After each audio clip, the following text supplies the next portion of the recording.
بسم اللہ الرحمن الرحیم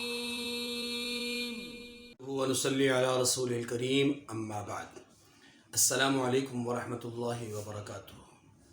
ناظرین گرامی، آج پارہ نمبر 6 کا خلاصہ آپ کی خدمت میں پیش کیا جا رہا ہے۔ پارہ نمبر 6 کے 2 حصے ہیں۔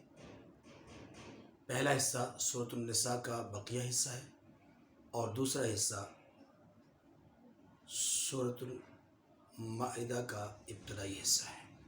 سورۃ النساء کے اس حصے میں جو پارہ نمبر 6 میں موجود ہے، اس میں مجموعی طور پر 8 باتیں موجود ہیں۔ نمبر 1، برائی کی تشہیر، جو کہ مذموم عمل ہے، اس کی مذمت بیان کی گئی ہے۔ نمبر 2، تمامی انبیاء علیہ السلام پر ایمان لانے کی بات کی گئی ہے۔ نمبر 3، یہود کی مذمت بیان کی گئی ہے اور ان کے مطالبات کو بھی ذکر کیا گیا ہے۔ بتایا گیا ہے کہ یہود نے رسول اللہ صلی اللہ علیہ وسلم سے مطالبہ کیا کہ ہماری طرف آسمان سے کوئی تحریر کیوں نہیں آ جاتی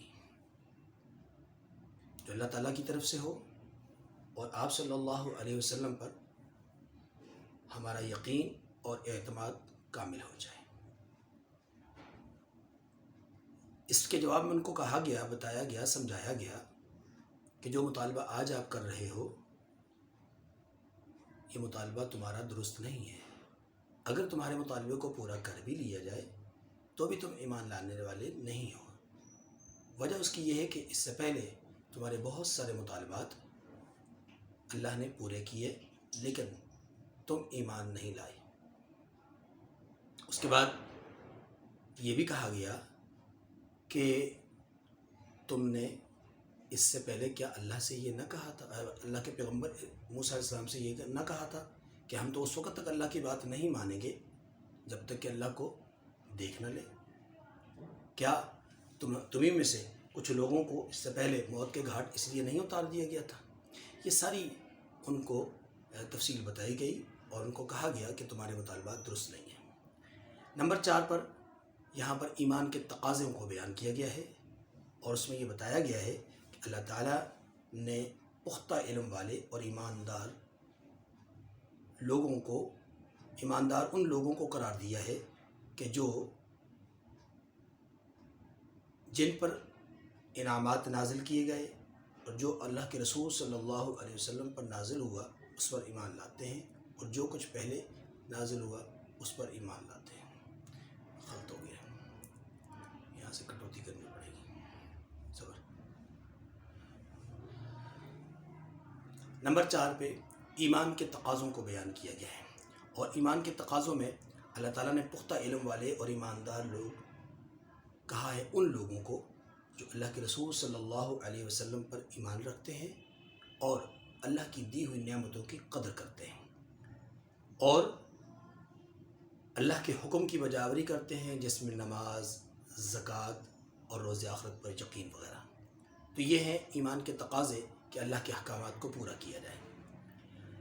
نمبر 5 پہ یہاں پر جو بات بیان ہوئی ہے وہ یہ ہے کہ کوئی بھی قوم ایسی نہیں گزری کہ جس میں خوشخبری سنانے والے اور ڈر سنانے والے نہ مبعوث کیے گئے ہوں۔ اس ضمن میں اللہ تعالیٰ نے چند انبیاء علیہ السلام کا ذکر فرمایا ہے۔ نمبر 6 پہ نصارہ کے باطل نظریات اور عقائد کی تردید فرمائی گئی ہے اور بتلایا گیا ہے کہ یہ جو ان کا عقیدہ تثلیث ہے یہ بالکل نظریہ باطل ہے اور اس عقیدے سے انہیں خلاصی اختیار کر لینی چاہیے۔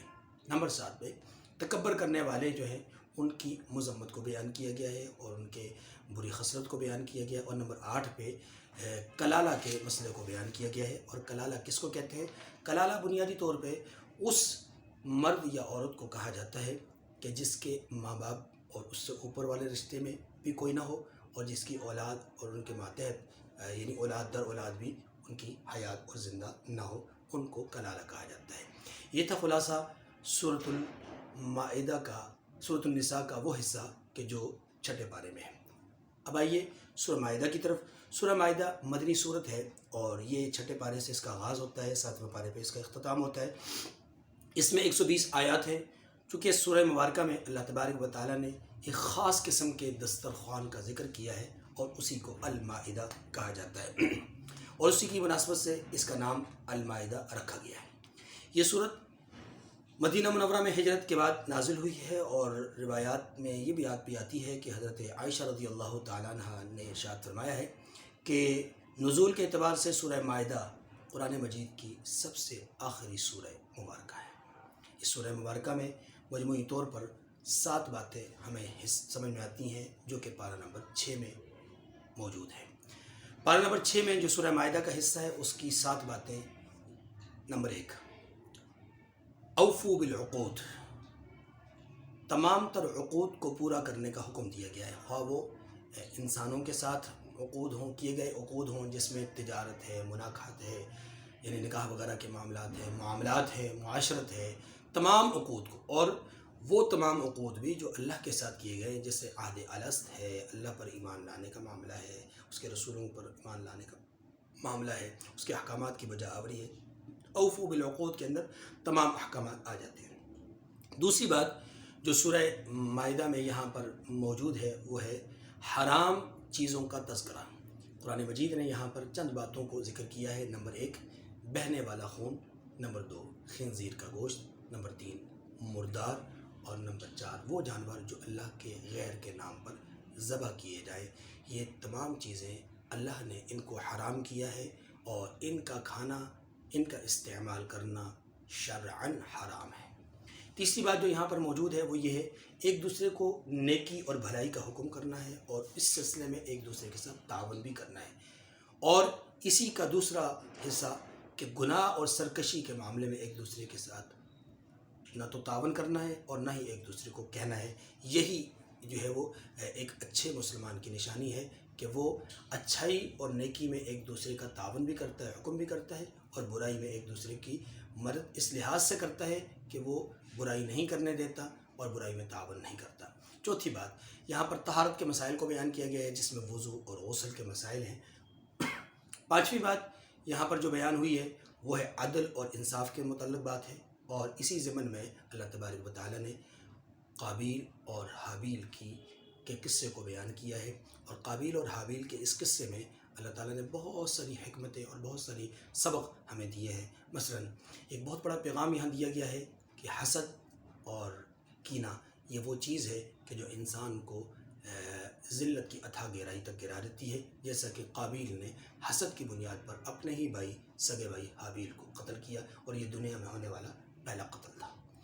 اور اسی عمل کو دیکھا جائے تو یہود کے متعلق، چونکہ یہود کی مذمت اس سورہ مبارکہ میں زیادہ بیان ہوئی ہے، تو اگر ہم دیکھیں تو یہود کے اندر حسد کی بیماری بہت زیادہ پائی جاتی تھی، اور آج بھی موجود ہے۔ رسول اللہ صلی اللہ علیہ وسلم کا انکار، اس کی ایک بنیادی وجہ ان کا دل میں موجود جو روحانی بیماری ہے وہ ہے حسد، اسی کی بنیاد پر یہ انکار بھی کرتے ہیں۔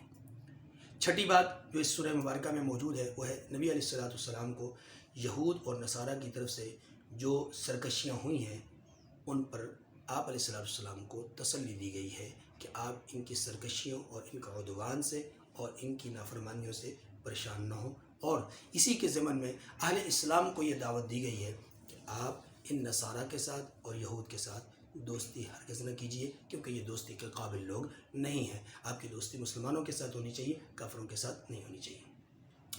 ساتویں اور آخری بات جو اس سورہ مبارکہ کے اس حصے میں جو پارہ نمبر 6 میں موجود ہے وہ یہ ہے کہ اہل کتاب اس وقت موجود حالات میں جو ہیں یہ گمراہ ہیں، ان کی گمراہی کو بیان کیا گیا ہے۔ اللہ تعالیٰ مجھے اور آپ کو سمجھنے کی توفیق کامل نصیب فرمائے۔ وآخر الدعوانا ان الحمد للہ رب العالمین۔